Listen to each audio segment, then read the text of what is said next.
नमस्कार। सवाल तो पूछेंगे में आपका स्वागत है। मैं राजेश सोनी और आज का हमारा विषय है मध्य प्रदेश में बड़ी सियासी गर्मी। दरअसल मध्य प्रदेश में तंदूर की तरह सियासत इस वक्त गर्म है। बहुत कुछ घट रहा है। मिशन 2023 के लिए मैदान तैयार करने के लिए कई सियासी दल अपनी पूरी ताकत लगा रहे हैं। पंचायत और नगरीय निकाय चुनाव में ओबीसी आरक्षण को लेकर कांग्रेस और भाजपा दोनों ही दल आमने सामने हैं। दोनों एक दूसरे को ओबीसी की चिंता को लेकर घड़ियालू आंसू भी बहा रहे हैं। वहीं राज्य चुनाव आयोग एक्शन में नजर आ रहा है। सरकार को घेरने के लिए कांग्रेस की यूथ विंग सड़कों पर उतर गई है।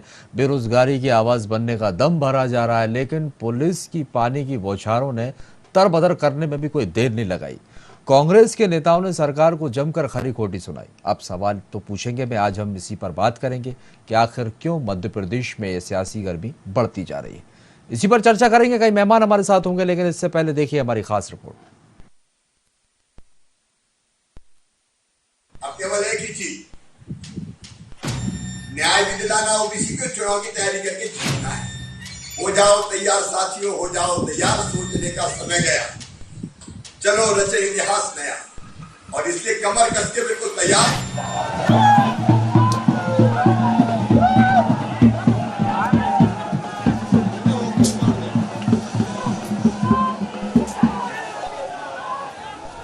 बयानों की गर्माहट, पानी की बौछार भरा रहा आज का सियासत का मिजाज।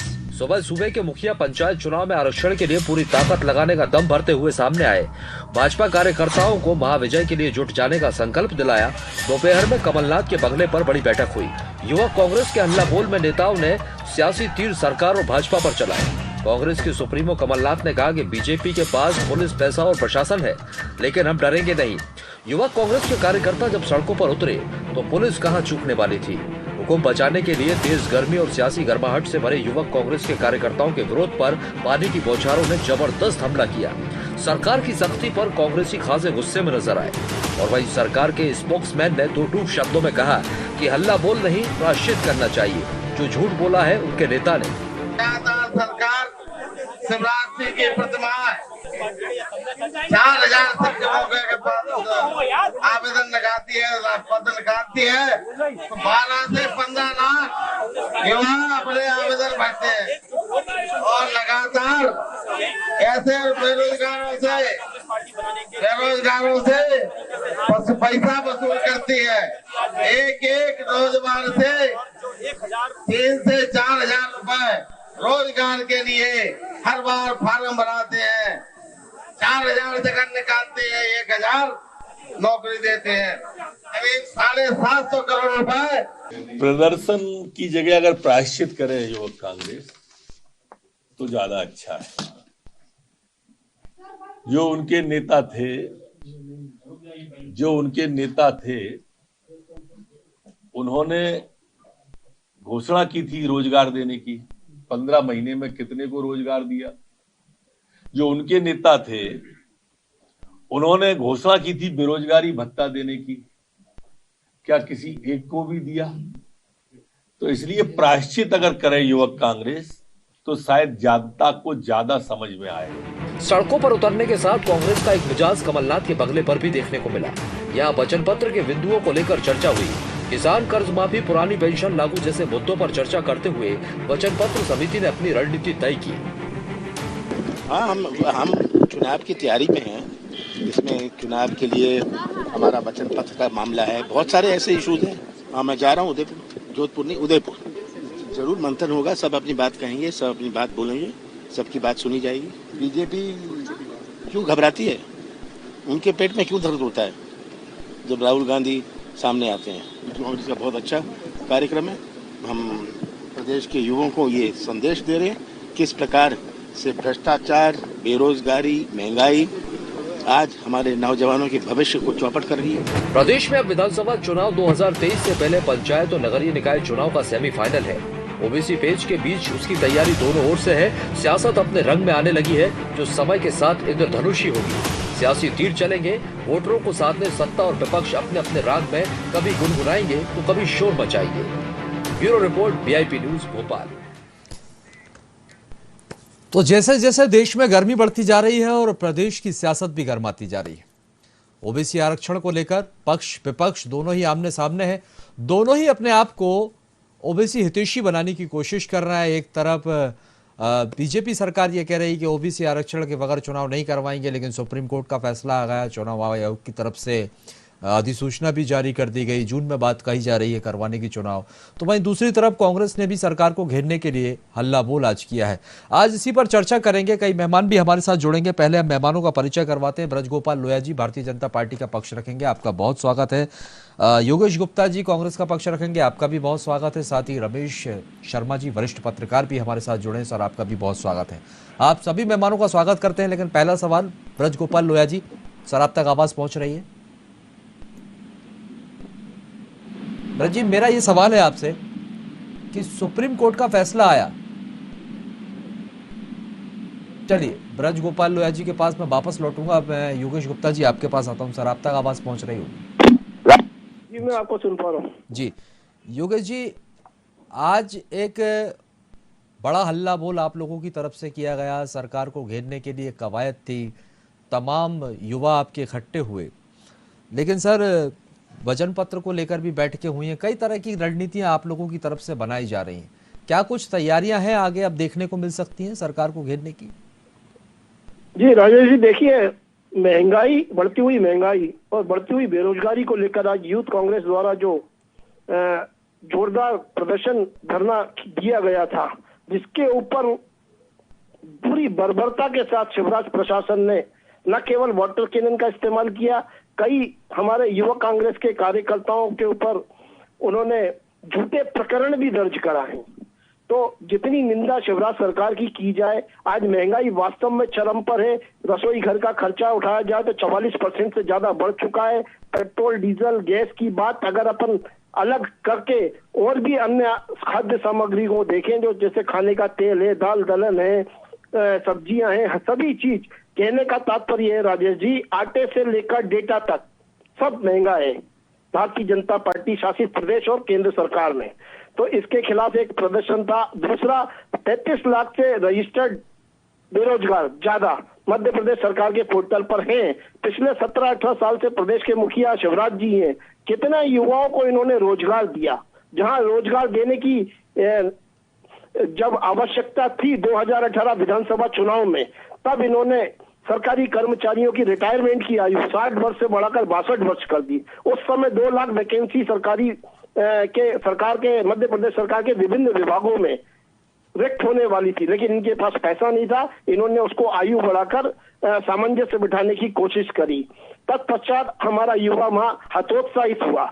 ठीक है, एक तरफ जहां आपने जो रिटायर्ड कर्मचारी थे उनके हितों के साथ खिलवाड़ किया, दूसरा हमारे युवाओं को जो रोजगार मिल सकता था, युवाओं पर आपका फोकस। ठीक है सर, युवाओं पर आपका फोकस है।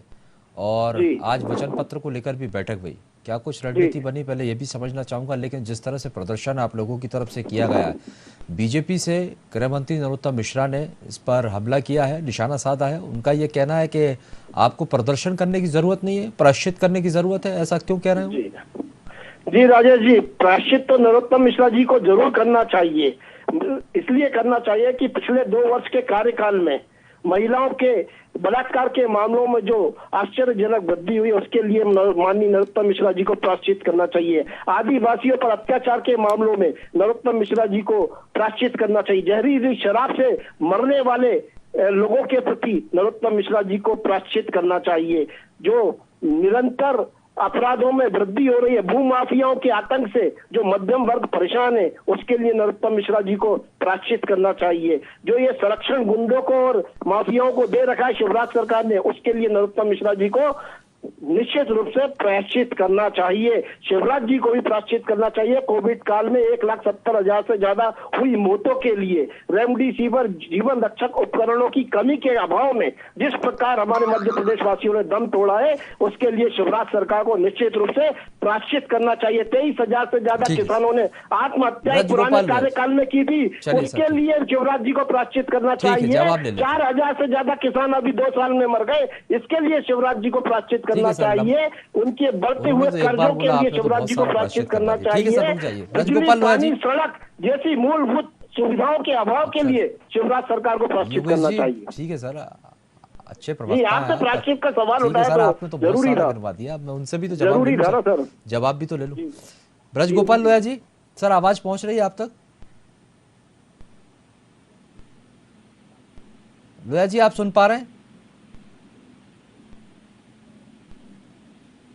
चलिए एक बार फिर लोया जी से जुड़ने की कोशिश करेंगे। रमेश शर्मा जी, वरिष्ठ पत्रकार, हमारे साथ जुड़े हुए हैं। रमेश जी, सर आपसे ये समझना चाहूंगा, क्योंकि जिस तरह से सुप्रीम कोर्ट का फैसला आता है आरक्षण को लेकर, और दोनों ही दल अपने आप को ओबीसी हितैषी बनाने की पूरी कोशिश में जुटे हुए हैं, लेकिन फैसले के बाद अहम बात ये यहाँ पर निकलकर सामने आती है कि कांग्रेस का ये कहना है कि वो 27% अपने उम्मीदवार जो है वो चुनाव में उतारेगी। तो वहीं दूसरी तरफ जब बीजेपी से बात की जाती है तो बीजेपी एक कदम और आगे चलकर ये कहती है कि वो तो वक्त पड़ने पर 27 से भी ज्यादा टिकट देगी। मतलब एक प्रतिनिधित्व देने की बात यहाँ पर की जा रही। अब रमेश जी, सवाल ये हो जाता है कि जब इसी तरह से प्रतिनिधित्व देना था तो फिर पहले से फिर ये आरक्षण की बात क्यों की गई? इसको कैसे समझा जाए सर? देखिए, मोटे तौर पर पिछले काफी दिनों से जो अंग्रेज एक बीजारोपण कर गए थे कि समाज को बांटो और समाज को बांटो और उनको आपस में लड़ाओ और राज करो, मुझे लग रहा है कि आजादी के बाद भी ये जो जाति वाली राजनीति है, ओबीसी हुई, जनरल राजनीति हुई, फिर एससी हुई, फिर ओबीसी के अंदर भी फिर ओबीसी टाइप कुछ बातें हो गई, ये बराबर चल रहा है। और राजनीति इसको दोनों ही दल कहीं ना कहीं इसको प्रश्रय दे रहे हैं, प्रोत्साहन दे रहे हैं, क्योंकि दोनों ही दलों का एक बड़ा हथियार जाति है। अब इससे पहले जो सरकार चुनाव करा रही थी, मैं समझता हूँ वो भी 27% के आसपास ही चुनाव करा रही थी, जो घोषणा हो गई थी। लेकिन उसके बाद जो है कुछ लोग कोर्ट चले गए और सुप्रीम कोर्ट का फैसला आया तो उन्होंने अभी किसी भी प्रकार के आरक्षण को उन्होंने इनकार नहीं किया। अब हालांकि दोनों ही दलों ने 27% आरक्षण उम्मीदवारों को टिकट देने की बात कर दी है, और दोनों ही दल एक दूसरे पर ये आरोप लगा रहे हैं कि ये आरक्षण ओबीसी का भाजपा कह रही कि कांग्रेस के कारण नहीं हो पाया और कांग्रेस कह रही भाजपा के कारण नहीं हो पाया। अब ये सारा का सारा तो लगभग चलेगा, ये चुनाव तक चलेगा जब तक स्थानीय नगरीय निकायों के पंचायत चुनाव के वोट नहीं आते। लेकिन फिर भी मुझे लग रहा है कि राजनीतिक दलों को जातिवादी राजनीति से छोड़ करके सामाजिक समरसता, एक राष्ट्र और सारे लोग एक बने, सारी जातियां, क्योंकि भारत में तो जातियों का कंसेप्ट है ही नहीं, हमारे यहाँ तो गुण कर्म का कंसेप्ट है, उस आधार पर पूरी भारतीयता को, भारतीय जन को एक सूत्र में बांटने के लिए तैयार होना चाहिए। लेकिन राजनीतिक दल राजनीतिक हित पर ज्यादा सोचते हैं, राष्ट्र हित पर जरा कम सोचते हैं, इसलिए ये मामला सारा गरमाया हुआ है। ब्रज गोपाल लोया जी, राजनीतिक हित आप लोग ज्यादा सोचते हैं और यही वजह है जिसकी वजह से इस तरह की सियासत देखने को मिल रही है। शर्मा जी ने जिस तरह से कहा, भाई जनता का हित भी देखना चाहिए। और जो मुख्यमंत्री शिवराज सिंह चौहान ने आज जो संकल्प लिया है, सर कोर्ट का फैसला आ गया है और चुनाव आयोग को निर्देश भी दे दिए गए हैं, जून तक की बात कही जा रही है। अब सवाल यह है कि जो आज संकल्प, विजय संकल्प मुख्यमंत्री शिवराज सिंह चौहान ने लिया है, तो क्या माना जाए आगे क्या होने वाला है? हालांकि आप याचिका दायर करने वाले, लेकिन ये तो मान लिया जाए कि अब चुनाव की तैयारी की मोड में बीजेपी आ गई है कोर्ट के फैसले के बाद। राजेश जी, 2-3 बातें आपसे कह दूं। हम केवल चुनाव के लिए राजनीति नहीं करते, हम जन कल्याण के लिए राजनीति करते हैं। अभी जो विषय आपने लाए, आप मुझे एक बात बताइए, कौन सा ऐसा वर्ग है जिसके कल्याण के लिए काम नहीं हुआ? क्या बेटियों के कल्याण के लिए नहीं हुआ? क्या बेटों के कल्याण के लिए नहीं हुआ? कि मजदूरों के कल्याण के लिए नहीं हुआ? या किसानों के कल्याण के लिए? सबके कल्याण के लिए काम हुए। एक बात। दूसरी बात, ये जो कांग्रेस पार्टी है जिस पर आप शुरू से चर्चा कर रहे थे और योगेश जी बड़े अच्छे दावे कर रहे थे, मैं 1-2 प्रश्न पूछना चाहता हूं। कांग्रेस जब सरकार में होती है तो अलग बातें करती है, और कांग्रेस जब चुनाव की तैयारी करती है तो अलग बातें करती है। अभी तो आप उनसे स्वर्ग का राज मांग लेंगे, वो दे देंगे कांग्रेस। अभी कमलनाथ जी जो मांगो आप घोषणा कर देंगे, युवाओं को ये देंगे, बेरोजगारों को ये देंगे, इनको शिक्षा दे देंगे, इनको स्वास्थ्य दे देंगे, सब कर देंगे, मगर सरकार में आएंगे तब वाईफाई अवार्ड कराएंगे। मैं आपसे फिर कहता हूं इस बात को कि एक बात आप समझ लीजिए, 15 महीने जब आप सरकार में थे तब आपने क्या किया था?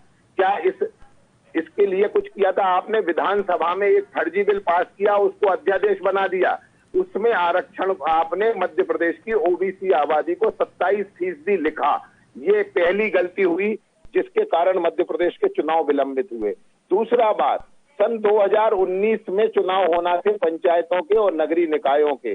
2019 में कांग्रेस पार्टी सरकार में थी, परंतु उसको चुनाव की चिंता नहीं थी। तब तो ये किस तरह रेत खनन कर सकते हैं, मध्य प्रदेश का शोषण कर सकते हैं, उसमें लगे थे। अब आज ये बातें करते, 15 महीने क्यों बात नहीं हुई पुरानी पेंशन स्कीम की, 15 महीने क्यों बात नहीं हुई किसानों के कल्याण की, 15 महीने क्यों बात नहीं हुई मध्य प्रदेश के युवाओं को रोजगार देने की। और ये जो अभी बातें कर रहे थे, 63 करोड़ रुपए इन्होंने ले लिए। जाते जाते लैपटॉप और टैबलेट जो बच्चों को वितरित होना थे, वो जाते जाते मार्च में घोटाला करके चले गए।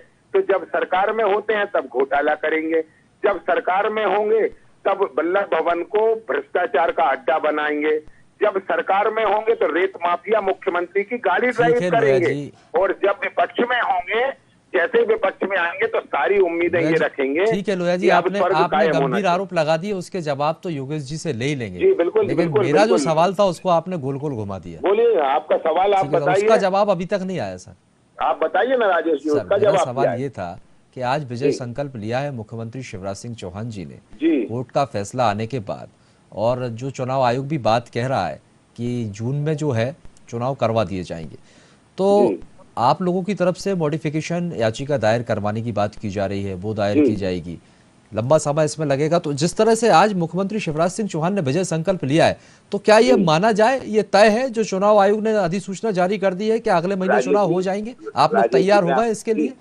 देखिए, मैं दो बातें आपसे कहूँ। भारतीय जनता पार्टी पल प्रतिपल चुनाव के लिए तैयार है, एक बात। दूसरी बात, हम भारतीय जनता पार्टी संविधान के अनुसार चलने वाली सरकार है, इसलिए अगर सुप्रीम कोर्ट से कोई अंतिम आदेश आता है, हमने मॉडिफिकेशन की याचिका लगा रहे हैं, परंतु फिर भी कोई सुप्रीम कोर्ट आदेश देता है, तो भारतीय जनता पार्टी की सरकार सुप्रीम कोर्ट के आदेश का पालन करेगी। कांग्रेस की सरकारों की तरह हम नहीं है जो सुप्रीम कोर्ट के आदेश को भी दता बता देते हैं। कितने आदेशों का मैं उल्लेख कर दूंगा आपको, कितने आदेशों का उल्लेख कर दूंगा, आप जितने कहेंगे उतने, और सरकार के दौरान क्या क्या नहीं कहा गया। जी चलिए योगेश जी के पास आऊंगा, संपर्क टूट गया है, जुड़ जाएंगे। चलिए योगेश जी आप जवाब दे दीजिए।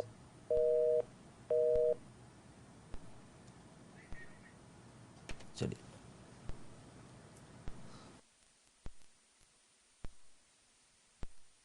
मेहमानों के साथ, और योगेश जी आप तक आवाज पहुंच रही है सर? योगेश जी आप सुन पा रहे हैं?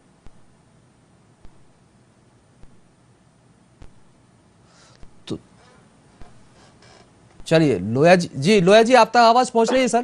जी मुझे आवाज आ रही है राजेश जी। किसी कारणवश जो है तकनीकी खराबी के चलते संपर्क टूट गया था सर। ये कहना चाहता हूं कि हम संवैधानिक संस्थाओं पर विश्वास करने वाले राजनीतिक दल हैं, और अंततः जो भी निर्णय संविधान सम्मत होगा उस पर भारतीय जनता पार्टी काम करेगी। दूसरी बात मैं आपको एक बता दूं कि भारतीय जनता पार्टी चुनाव में जन कल्याण के लिए जाती है, जो काम हमारा सतत जारी है, और कांग्रेस पार्टी चुनाव जीतने के लिए चुनाव में जाती है। सत्ता मात्र एक साधन है जन कल्याण का। कांग्रेस के लिए सत्ता ही साध्य है, किसी भी तरह उन्हें सत्ता पे काबिज होना, जन कल्याण और जनता दोनों से उनका कोई सरोकार नहीं है। चलिए योगेश जी अब आप तक आवाज पहुंच रही है सर?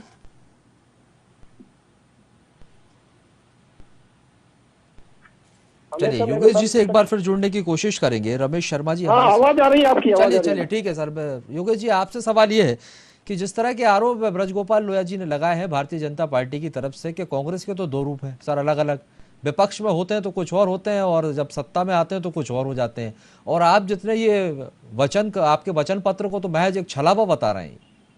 जी देखिए, जैसी इनकी सोच है, उस प्रकार की मानसिकता है, उसका कोई इलाज किया नहीं जा सकता। कमलनाथ जी ने अपने 15 माह के अल्प कार्यकाल में किसानों का कर्जा माफ किया 27 लाख से ज्यादा, उनके बिजली के बिल हाफ किए, इंदिरा गृह ज्योति योजना के माध्यम से सर्व वर्ग समूह के लिए 100 यूनिट 100 रुपए बिजली का बिल किया, पुजारी पंडितों का मानदेय डबल किया, वृद्धावस्था पेंशन को डबल किया, युवा स्वाभिमान योजना के माध्यम से 19,000 से ज्यादा युवाओं को IT पार्क के जरिए 4,000 रुपए का स्टाइपेंड भी दिया, ट्रेनिंग भी दी, और 1500 से ज्यादा गौशालाओं का निर्माण किया, महाकाल मंदिर परिसर के लिए 350 करोड़ का प्रावधान किया, राम वन पथ गमन के लिए एक पूरा जो कहना चाहिए नक्शा तैयार किया, उसका बजट निर्धारित किया। 2019 दिसंबर में नगर निगम का कार्यकाल समाप्त हो रहा था, परिसीमन और ये सब जो इतनी जरूरी प्रक्रियाएं होती हैं सरकार की तरफ से वो कंप्लीट कर मार्च 2020 में चुनाव कराने की मंशा थी कमलनाथ सरकार की, अलोकतांत्रिक तरीके से इन्होंने हमारी सरकार को गिरा दिया।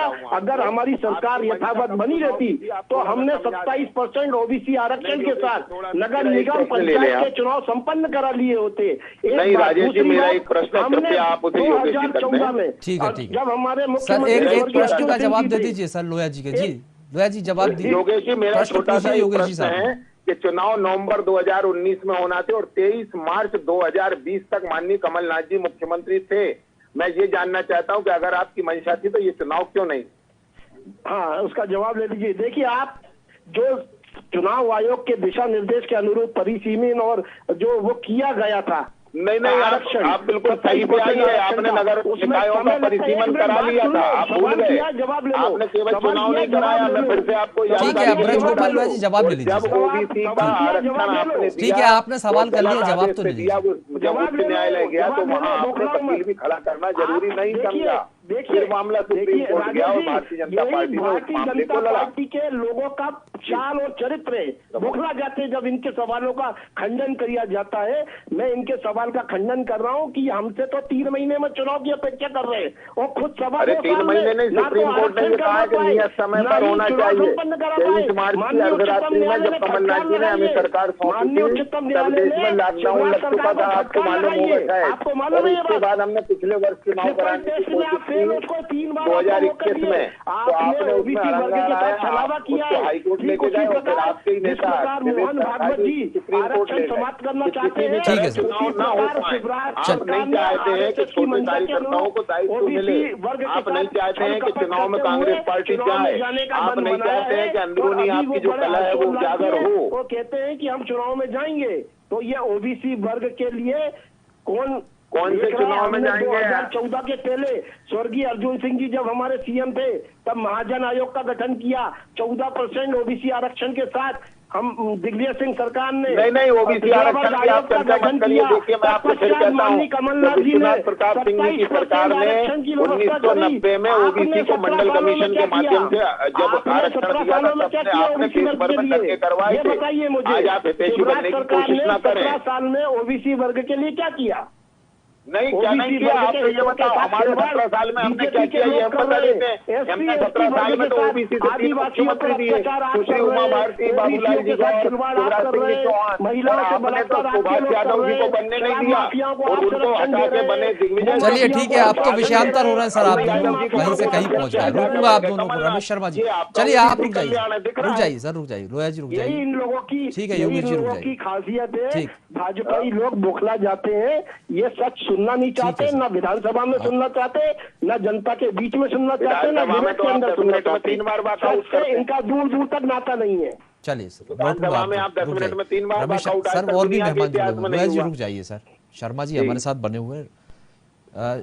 रमेश जी आपसे ये समझना चाहूंगा सर, क्योंकि जो आदेश सुप्रीम कोर्ट का आया और उसके बाद मॉडिफिकेशन जो याचिका दायर की जाने की बात की जा रही है, और आज जो मुख्यमंत्री शिवराज सिंह चौहान का स्टेटमेंट हमने सुना, उन्होंने जो बात कही है कि वो आज से ये विजय संकल्प ले रहे हैं और चुनावी मोड में तो हमेशा ही रहते हैं। लेकिन सर अगर ये मॉडिफिकेशन याचिका दायर की गई है एक तरफ तो, और दूसरी तरफ सरकार की तरफ से बयान आना, तो क्या माना जाए कि सरकार भी अब तैयार हो जाएगी आदेश के बाद बगैर आरक्षण के ही चुनाव पे, या फिर अभी और समय लग सकता है? आगे सरकार के पास क्या रास्ता है? देखिए, मोटे तौर पर सरकार के पास तो दो ही रास्ते हैं। सुप्रीम कोर्ट के आदेश को मानना जी। अभी चूंकि सुप्रीम कोर्ट ने आदेश उनको दिया है कि वो 2 हफ्ते के भीतर अधिसूचना जारी हो और चुनाव की तैयारी करे, तो सरकार इस दिशा में काम करने लगी। अगर आगे चल करके कल में परसों में सुप्रीम कोर्ट ये आदेश देता है कि चुनाव को आगे टाला जाए और ओबीसी का आरक्षण ऐसा किया जाए, तो सरकार उस हिसाब से काम करेगी। इसलिए अगर आज आपने मुख्यमंत्री की दिनचर्या देखी होगी तो उनकी दोनों दिशाओं में उन्होंने एक साथ काम किया है। उन्होंने एक तरफ प्रशासनिक बैठक अलग की, कैबिनेट में भी चर्चा की और चुनाव की तैयारी के आधार पर फीडबैक भी लिया मुख्यमंत्री ने, और दूसरी तरफ उन्होंने संगठन के लोगों से भी बातचीत की है कि अगर चुनाव by the way supreme court से स्टे नहीं आता और चुनाव के लिए अगर जाएंगे तो किस प्रकार से काम किया जाएगा। तो मोटे तौर पर दोनों दिशाओं में काम करेगी। तो सरकार का तो दोनों दिशाओं में उनको काम करना है और मैं समझता हूँ उनकी तैयारी रहेगी। और जिस तरीके से आज मध्य प्रदेश चुनाव आयोग ने कलेक्टर्स की बैठक बुलाई है, तो कलेक्टर्स की ये सारी बैठक निश्चित रूप से चुनाव की तैयारी के लिए है। तो सरकार चुनाव की तैयारी का काम करेगी, भाजपा एक तरफ चुनाव लड़ने का काम करेगी, और अगर सुप्रीम कोर्ट नया कुछ आदेश दे देती है तो चुनाव को आगे बढ़ाने में, टालने में तो सरकार को कोई दिक्कत ही नहीं है, वो तो उनका लाभ ही होगा। तो वो दोनों दिशाओं में काम करेंगे। ठीक है रमेश जी, एक बात और समझना चाहूंगा सर, क्या सरकार इस बात को आधार बना सकती है, क्योंकि जो टाइमिंग दी गई है सर, बहुत कम समय होता है, 2 हफ्तों का जो जिक्र किया गया, जो सुप्रीम कोर्ट की तरफ से फैसला सुनाया गया है और अधिसूचना जारी की गई, तो ये एक आधार बनाया जा सकता है कि देखिए सर समय कम है और समय हमें और दिया जाए सरकार की तरफ से? नहीं, मुझे नहीं लगता कि ये इसको समय को आधार बनाएगी। सुप्रीम कोर्ट तो पुनर्विचार केवल ओबीसी आरक्षण की बात करेगी कि ओबीसी का आरक्षण इतने % आप कर दीजिए। उसी आधार पर अगर बाय द वे उस पर विचार करने के लिए सुप्रीम कोर्ट इस चुनाव को रोकती है अपने पूर्वादेश को, तो सरकार काम करेगी। क्योंकि सरकार ने एक बात साफ कही है कि वो पुनर्विचार लगाएंगे, तो पुनर्विचार में उनकी जो याचिका क्या थी, तो उसी आधार पर रिपिटिशन लगेगी, तो उसमें नया मुद्दा जुड़ता नहीं। तो कुल मिलाकर के वो चुनाव टालने की बात, ये बात वो सरकार नहीं करेगी, सरकार केवल आरक्षण की बात करेगी। जी बहुत बहुत शुक्रिया आप सभी मेहमानों का हमारे साथ जुड़ने के लिए। समय खत्म होता है, माफ़ी चाहूँगा सर योगेश जी आपसे भी। आपको बता दें कि ओबीसी चुनाव को लेकर, आरक्षण को लेकर किस तरह का पेच मध्य प्रदेश में फंसा हुआ है। एक सियासत अलग ही गर्माती हुई दिखाई दे रही है, एक तरफ गर्मी के तेवर आई तो दूसरी तरफ सियासत भी है गरमाई, और यही वजह है जो आज कांग्रेस की तरफ से भी हल्ला बोल किया गया और बीजेपी से मुख्यमंत्री शिवराज सिंह चौहान दिल्ली पहुंचे, उन्होंने भी आज विजय संकल्प का शंखनाद कर दिया। कोर्ट की तरफ से निर्देश दे दिए गए हैं, आदेश हो ही गए हैं, चुनाव आयोग की भी अपनी तैयारी है। अब देखना बहुत दिलचस्प होगा कि कितनी जल्दी पंचायत चुनाव और नगरीय चुनाव प्रदेश में होते हैं। फिलहाल के लिए बहुत बहुत शुक्रिया, और आगे की खबरों के लिए आप लगातार बने रहिए VIP न्यूज़ के साथ।